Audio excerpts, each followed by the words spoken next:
નારદ પુરાણ સાંભળનારા સર્વ ભાવિક ભક્તજનોના હૃદયમાં વિરાજમાન પરમાત્માને મારા પ્રણામ। નારદ પુરાણના અત્યાર સુધીમાં આપણે 141 ભાગ સાંભળ્યા। આજે આપણે 142મો ભાગ સાંભળીશું। હરિ ઓમ। સનત કુમારજી કહે છે, હવે હું સાધકોનું અભિષ્ટ સિદ્ધ કરનારી દેવ પૂજાનું વર્ણન કરું છું। પોતાની ડાબી બાજુ ત્રિકોણ અથવા ચતુષ્ટકોણની રચના કરીને તેની પૂજા કરવી અને અસ્ત્ર મંત્ર દ્વારા તેના પર જળ ચાટવું। ત્યાર પછી હૃદયથી આધાર શક્તિની ભાવના કરીને તેમાં અગ્નિમંડળનું પૂજન કરવું। પછી અસ્ત્ર બીજથી પાત્ર ધોઈને આધાર સ્તંભમાં યજ્ઞ પાત્ર મૂકીને તેમાં સૂર્યમંડળની ભાવના કરવી। વિલોમ માતુકા મૂળનું ઉચ્ચારણ કરતા રહીને પાત્રને જળથી ભરવું। પછી તેમાં ચંદ્રમંડળની પૂજા કરીને પૂર્વવત તેમાં તીર્થોનું આવાહન કરવું। ત્યાર પછી સાધક ધેનુ મુદ્રાથી અમૃતીકરણ કરીને કવચથી તેને આચ્છાદિત કરવું। પછી અસ્ત્રથી તેનું સંક્ષાલન કરીને તેની ઉપર 8 વાર પ્રણવના જપ કરવા। આ સાધક માટે સર્વ સિદ્ધદાયક સામાન્ય અર્ધ્ય સૂચવવામાં આવ્યો છે। શ્રેષ્ઠ સાધકે તે જળમાંથી થોડું કાઢીને તેને પોતાના શરીર પર તથા બધી પૂજન સામગ્રીઓ ઉપર છાંટવું જોઈએ। પોતાની ડાબી બાજુ આગળ તરફ એક ત્રિકોણ મંડળ બનાવવું। તે ત્રિકોણને ષટકોણથી આવૃત કરીને તે બધાને ફરતી ગોળ રેખાથી આકૃત કરવું। પછી બધાને ચતુષ્ટકોણ રેખાથી આવૃત કરીને અર્ધ્ય જળથી અભિષેક કરવો। ત્યાર પછી શ્રેષ્ઠ સાધક શંખ મુદ્રાથી સ્તંભન કરે। આજ્ઞનેય વગેરે 4 ખૂણામાં હૃદય, મસ્તક, શિખા અને કવચ ભુજમૂળ આ 4 અંગોની પૂજા કરીને મધ્ય ભાગમાં નેત્રની તથા દિશાઓમાં અસ્ત્રની પુષ્પ અક્ષત વગેરેથી પૂજા કરવી। પછી ત્રિકોણ મંડળની મધ્યમાં સ્થિત આધાર શક્તિનું મૂળ ખંડયંત્રથી પૂજન કરવું। આ પ્રમાણે વિધિવત પૂજન કરીને અસ્ત્ર ફટઃના ઉચ્ચારણથી પ્રક્ષાલિત કરેલી ત્રિપાદિકા તીર્પાય સ્થાપિત કરીને આ મંત્રથી પૂજા કરવી।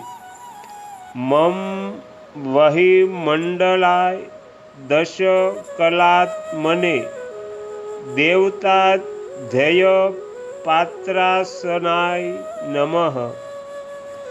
આધાર પૂજનને માટે આ 24 અક્ષરનો મંત્ર છે। ત્યાર પછી શંખને તેના મંત્ર દ્વારા ધોઈને તેને સ્થાપિત કર્યા પછી તેની પૂજા કરવી। શંખ સ્થાપનાનો મંત્ર છે, પહેલા તાર ઓમ છે, પછી કામ ક્લીમ છે, ત્યારબાદ મહાશબ્દ છે, તત્પશ્ચાત જલચરાય છે, પછી વર્મ હમ ફટ સ્વાહા। 5 જન્યાય તથા હૃદય નમ પદ છે। આ પૂરો મંત્ર આ પ્રમાણે છે। ઓમ ક્લીમ महाजलचराय हुम फट स्वाहा पांसजन्याय नमः। आना पछी ओम अकर मंडलाय द्वादशकलात्मने देवाद्यपात्राय नमः। आ 23 अक्षરના મંત્રથી શંખની પૂજા કરવી જોઈએ।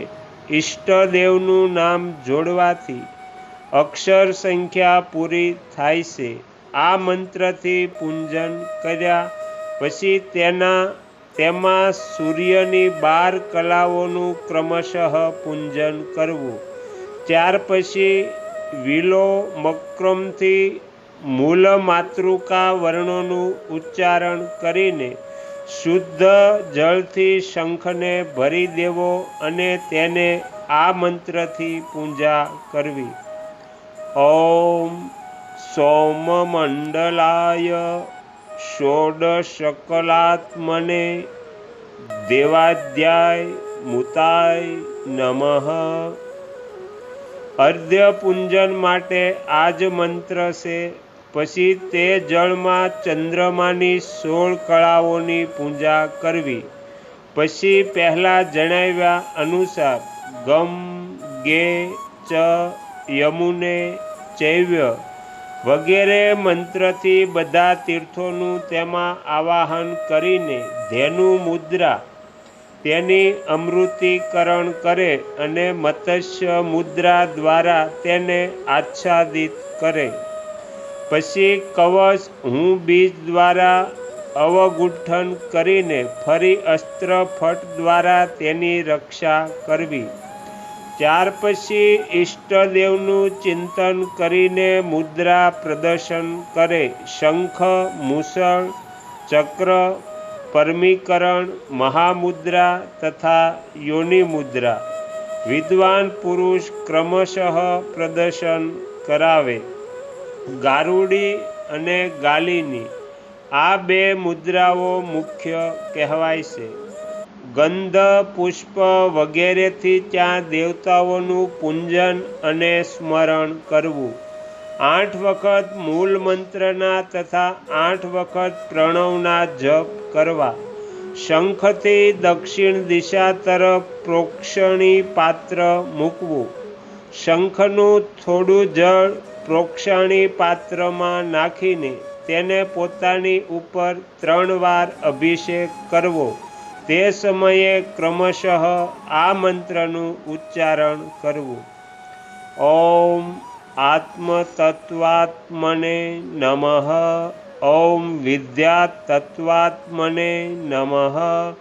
ઓમ શિવતત્વાત્મને નમઃ।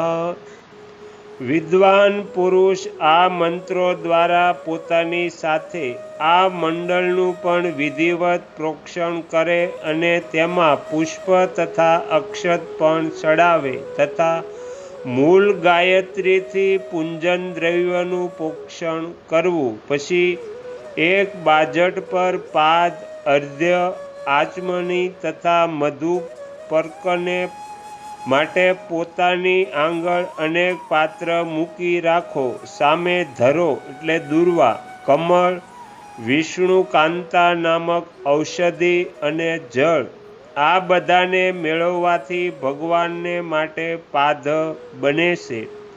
ફૂલ, ચોખા, જવ, દર્ભ, તલ, સરસવ, ગંધ તથા ધરો આ બધી વસ્તુઓ સાથે ભગવાનને અર્ધ્ય આપવાની વિધિ છે। આચમન માટે શુદ્ધ જળમાં જાયફળ, કંકોલ, મિનિકબાલા, લવિંગ મેળવી તે રાખવું। મધ, ઘી અને દહીં મેળવીને મધુપર્ક બને છે અથવા એક પાત્રમાં પાદ વગેરેની વ્યવસ્થા કરવી। તો અહીંયા નારદ પુરાણનો 142મો ભાગ સમાપ્ત થાય છે। હવે પછીના વિડીયોમાં આપણે 143મો ભાગ સાંભળીશું। તમે તમારો કિંમતી સમય આપી એકાગ્ર ચિત્તે પ્રસન્નતાપૂર્વક આ નારદ પુરાણ સાંભળ્યું એ બદલ હું આપ સૌનો ખૂબ ખૂબ આભાર વ્યક્ત કરું છું અને આશા પણ રાખું છું કે તમને સાંભળવું ગમ્યું હશે. જો ગમ્યું હોય તો બીજા 5 લોકોને પણ સંભળાવજો. શ્રી સદગુરુ દેવની જય.